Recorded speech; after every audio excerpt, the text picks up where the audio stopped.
দর্শক, সবজির বাজারের খবর জানবো। এ ব্যাপারে জানাতে সাতক্ষীরা থেকে যোগ দিচ্ছেন সহকর্মী আমিনা বিলকিস ময়না। আমিনা, বাজার দরের কি তথ্য আছে আপনার কাছে, আমাদের জানাবেন। RICL TMX, যুগের পর যুগ স্থাপনা থাকে মজবুত।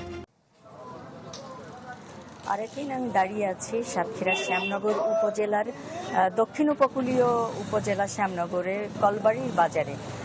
এখানে আসলে সবজির দাম একটু বেশি, কারণ হচ্ছে এই অঞ্চল লবণাক্ত হয়। এখানে সবজি উৎপাদন একেবারেই কম বললেই চলে। এই সবজি বাইরে থেকে আসে বেশিরভাগ, কিন্তু পরিবহন খরচ বেশি হওয়ার কারণে আসলে সেই সুযোগটিও কম। তো এখানকার সাধারণ ক্রেতা কি বলছে সেটি একটু শুনে আসি। আসলে সবজির দাম কেমন দেখছেন বাজারে? আসলে আমাদের উপকূলীয় অঞ্চল, এটা হচ্ছে এখানে এটা কলবাড়ি বাজার। তো এই বাজারে হচ্ছে সবজির দাম তুলনামূলকভাবে অন্যান্য বাজার ছাড়া অনেক বেশি হয়ে থাকে, কারণ আমাদের এই অঞ্চলটা লোনা অঞ্চল হওয়ার কারণে, লোনা পানি অঞ্চল হওয়ার কারণে এই অঞ্চল আসলে সবজি চাষ হয় না। এবং আমাদের এই সবজিগুলা আসে হচ্ছে বৃহত্তর যশোর, কুড়িগ্রাম, এদিক থেকে এই সবজিগুলো আমাদের অঞ্চলে এসে থাকে।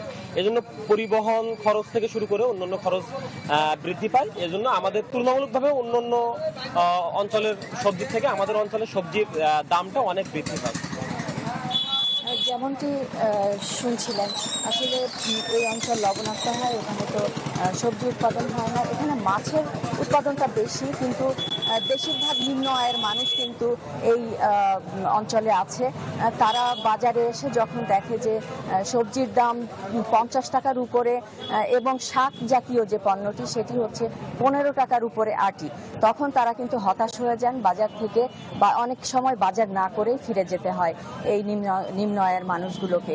এজন্য এই বাজারে সবজির দাম আরেকটু কম হলে দিনমজুর খেতে খাওয়া মানুষের জন্য উপকার হতো এবং তাদের সবজি কিনতে সুবিধা হতো। জি ময়না, আমরা বুঝতে পেরেছি, ধন্যবাদ আপনাকে। দর্শক, সবজি বাজার পরিস্থিতির খবর জানাচ্ছিলেন সহকর্মী আমিনা বিলকিস ময়না।